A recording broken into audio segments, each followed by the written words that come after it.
Goedenavond, zondag 6 augustus. Dit is het Zeeuwse nieuws van vandaag.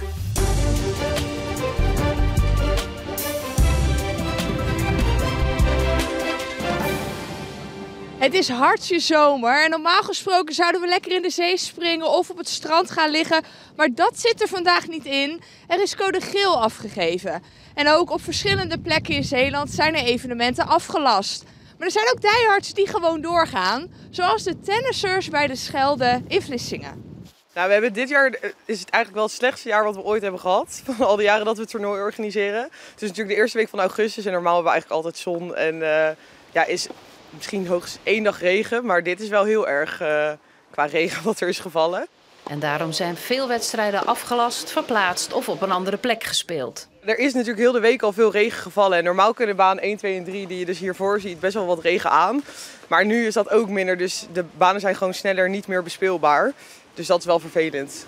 Toeristen die eigenlijk een frisse neus op het strand willen halen, passen hun plannen aan.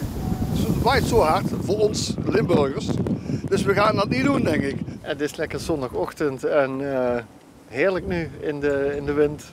Herfst in de zomer, hoe kun je het verzinnen?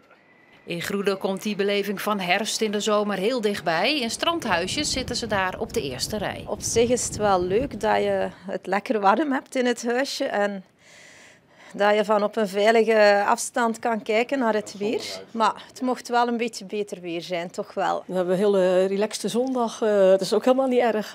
Nee, gaan we lekker een boek lezen, een beetje naar buiten kijken. Ook goed. Het is elk jaar een grote uitdaging. Vakantiekrachten vinden in de zorg. En daarom besloot zorginstelling Zorgzaam het dit jaar anders aan te pakken. Goedemiddag. Wat zouden we willen eten? Scholieren zijn actief benaderd en de zorginstelling biedt zelfs ook gratis slaapplaatsen aan om het aantrekkelijker te maken. En met succes, want inmiddels zijn er ruim 60 jongeren aan de slag, waaronder Wendy en Amira.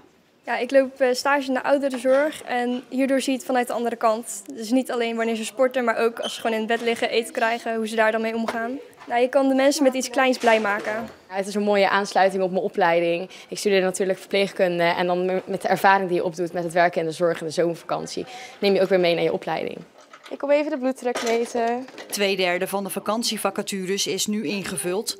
En dat is meer dan voorgaande jaren. Maar dat komt ook omdat we vanuit Zorgzaam meer zijn gaan focussen op de laagdrempeligheid. Hè? Dus je hoeft niet per se met een cv je motivatie in te leveren. Bel ons even, app ons even, we gaan het gesprek aan en we kijken waar je past. Voor de vriendinnen Amira en Wendy zit hun werkdag erop. Ze vinden het werk zo leuk dat ze nu al hebben besloten om na de zomervakantie in het weekend te blijven werken.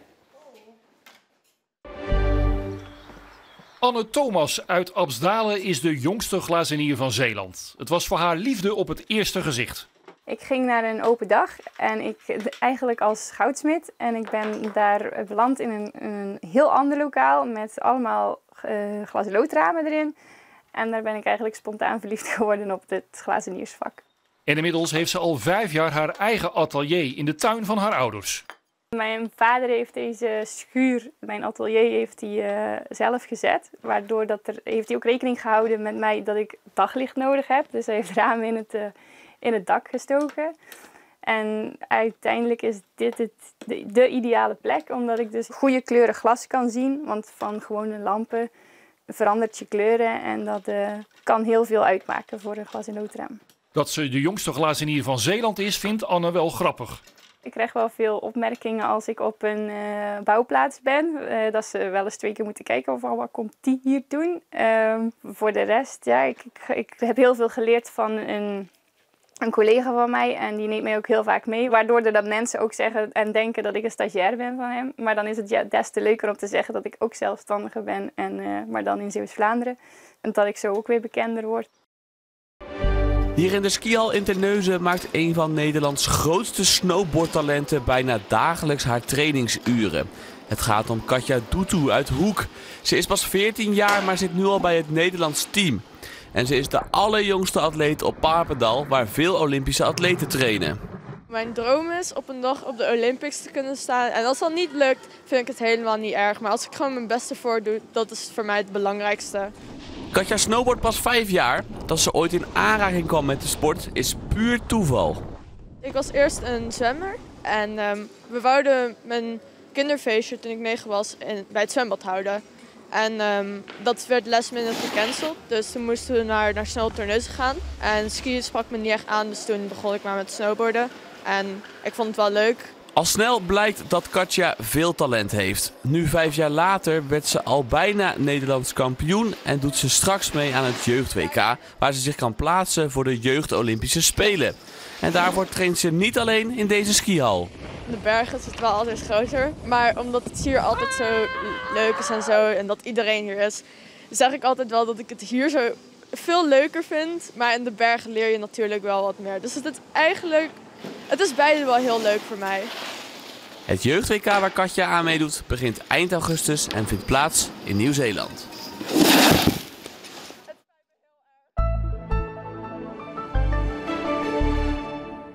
Het was vandaag een gure dag met een noordwestelijke wind die vrij krachtig tot hard was, windkracht 5 tot 7 en windstoten van 75 tot 80 km per uur.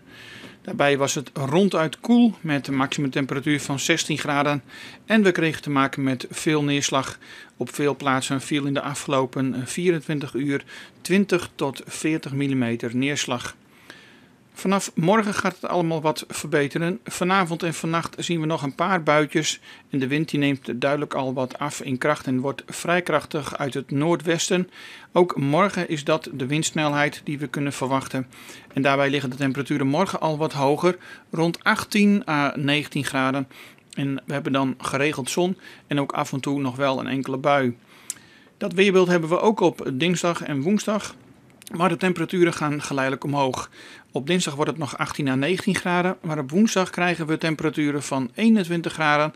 En op donderdag wordt het zomers in Zeeland en kunnen we maximumtemperaturen van 25 graden verwachten. En met het weer zijn we aan het einde van deze Zeeland Nu. Een fijne avond.